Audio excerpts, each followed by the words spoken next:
Hello everyone, it's Dianne at Minerva. I hope you're all doing really well this week.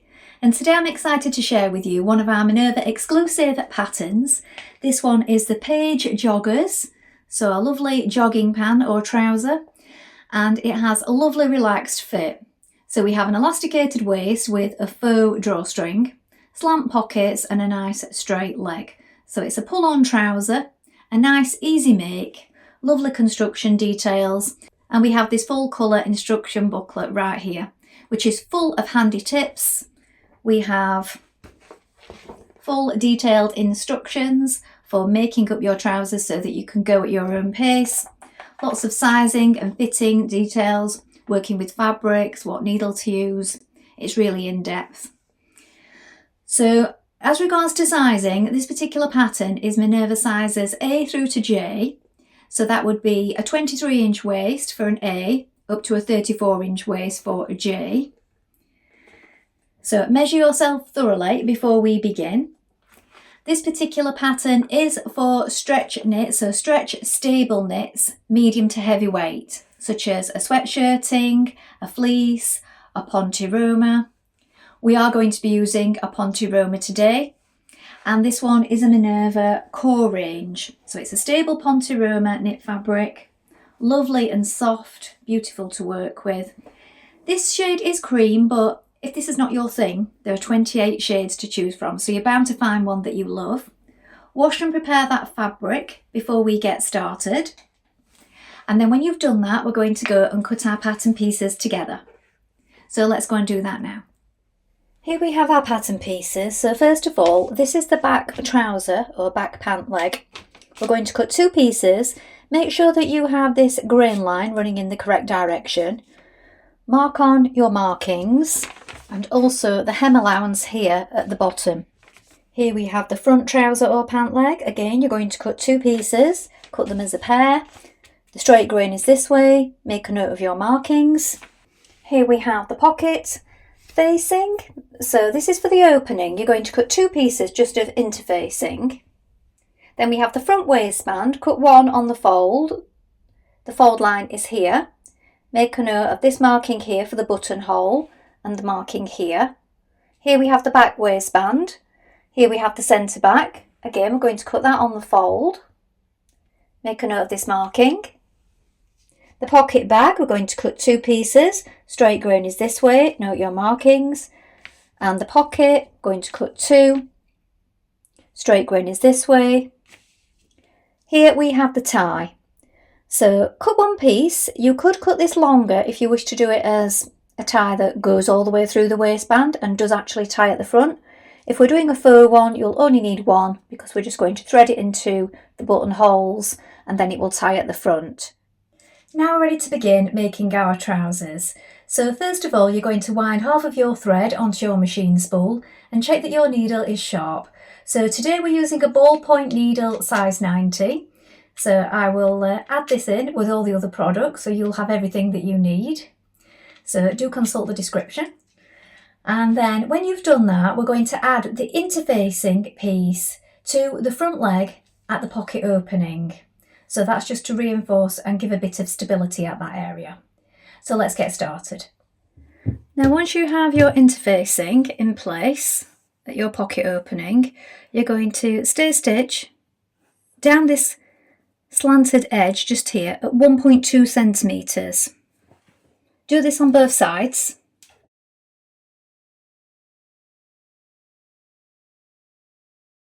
Now take piece F. And we're going to do that same stay stitching down the slant on this pocket piece, again at 1.2.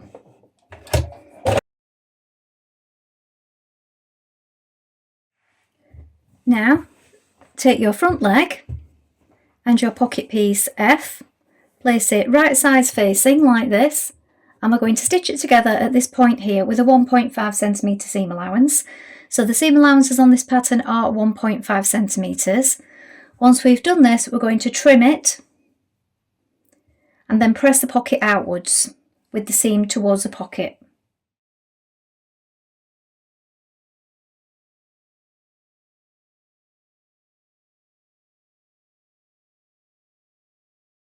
Now you're going to understitch So you want to press the seam towards the pocket and then a couple of millimetres away from the seam line.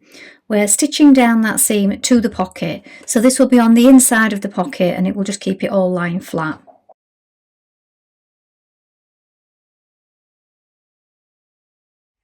Now press your pocket back to the wrong side like this. Now you're going to top stitch along that opening 1 centimetre from the folded edge here.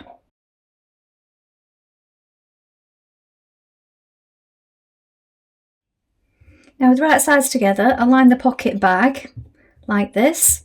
So you want to make sure that you line up this little marking here, look, with that slanted part just there. So that goes to there. We're lining up this side here and making sure that it's all flat and even. Stitch it in place with a 1.5 centimetre seam allowance, both pocket bags together, and then you can overlock or edge finish with a zigzag stitch.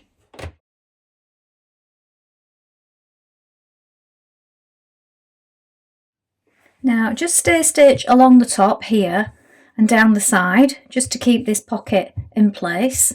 Now you're going to pin the inseam. So we've got front leg and back leg, right sides facing. The inseam is here, look. Here is the crotch. We're going to pin it all the way down to the ankle and the same from the outside. Now we do have markings at all these points, look, here, here, all the way down the leg. So make sure that these line up.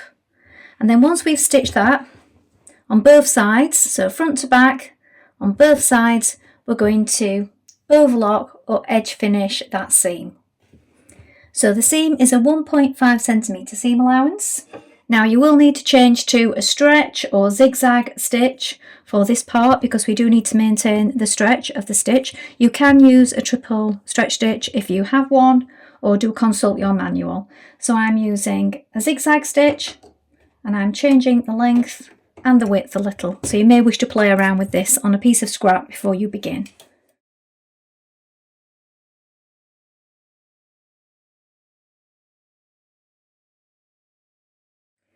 Now we're going to sew our crotch seam. So what you need to do is make sure that you have one leg so it's still inside out like this. You do also want to press your seam, so press them all flat and towards the back. Then take the other leg and turn it the right way around like this. Then we're going to place that one inside the other. So placing it inside the other leg, the seams together just there. You can stagger them, so one's facing one way and one the other. So one to the front and one to the back if you want to reduce the bulk a little. Bring the markings together at this point and pin the rest of the way up the front and back. Then once you've done this, we're going to stitch it with a 1.5 centimetre seam allowance and edge finish it with your chosen method.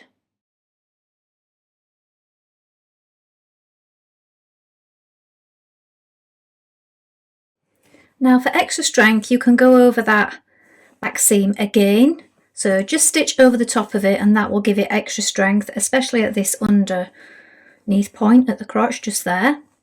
Now you're going to make your tie, so you could use a bought cord or drawstring if you wish, but we're making our own today. So you can either do one, make it slightly longer and have it go all the way around, or you could do two and just thread them through each buttonhole at each side and just have it as a faux one. What we're doing first of all is pressing in the short edge like this, then press in the two large or longer edges so that it looks like this. So you press them towards the centre and then we fold it again like this, and then we're going to stitch up that short side and all the way along it, creating this thin narrow tie.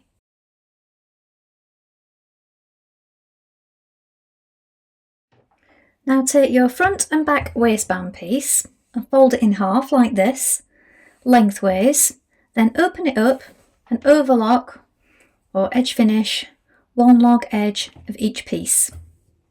Now with right sides facing, you're going to attach your two waistband pieces together with a 1.5 centimetre seam allowance.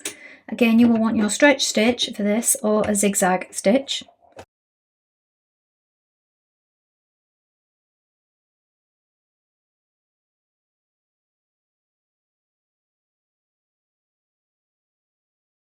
Now you're going to pin your waistband to the top of your trousers like this. Make sure that you have the back and the front in the right place.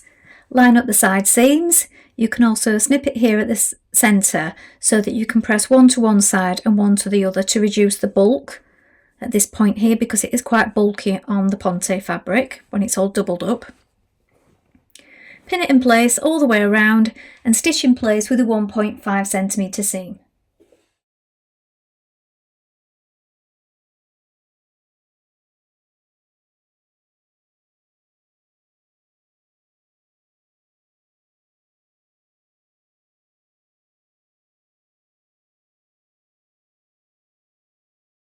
Now add in your buttonholes at the centre front just here like this. So it's on the outside one, so here it is folded over. So we're just doing it through the one thickness just there. Then we're going to stitch down our waistband. So what we need to do is fold over. So it's already folded where we pressed it before, like this, and pin it in place. So this part where we overlocked is covering the inside, just there, look. So place your pins from the outside so that they're easy to remove. And at the centre back you may wish to add in a label at this point. So I'm adding in a Minerva Maker label just here. Finish pinning it the rest of the way around and stitch in place with a top stitch. So we want to do that just on the inside of the waistband, just here. So we're doing that at about 3mm just inside that seam there on the waistband edge. Now before we continue, I would actually say it's best if you catch this down on the inside, so this seam allowance, with a few stitches which you can take out after, because in a moment we're going to be adding in our elastic and sometimes it can get caught on the inside. So just tack this down on the edge. You can always take these stitches out.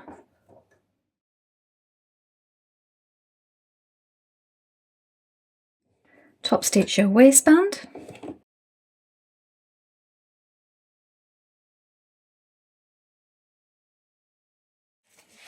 Now to determine your waist elastic, wrap it around your waist and make sure that you can comfortably overlap it like this. So try it on, make sure that it's comfy for you, and then once you've done that, cut it at that point. We're then going to attach a large safety pin or a bodkin if you have one, and we're going to thread it through the side. Now here on the inside you can just release a few stitches on one side if you've not left one side open already.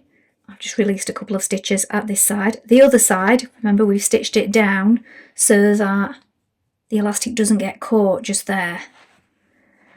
So now we're going to thread it through, all the way through to the other side. You may find that when you get so far you have to pin one side so that it doesn't disappear completely. Once you have your elastic through, place your two ends of your elastic together like this and you're going to sew it in a rectangle. So it is quite thick, so do take care.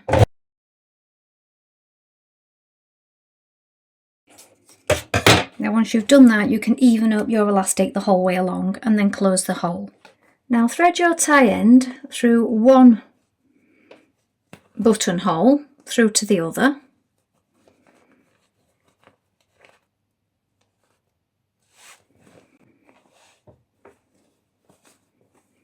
And tie it at the front.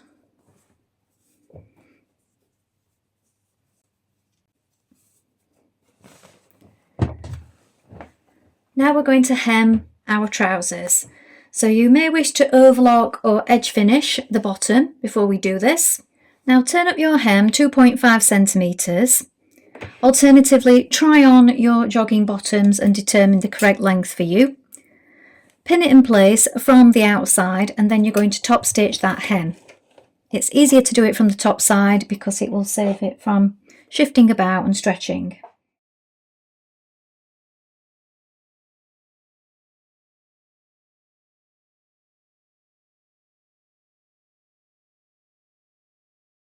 So here are the finished trousers.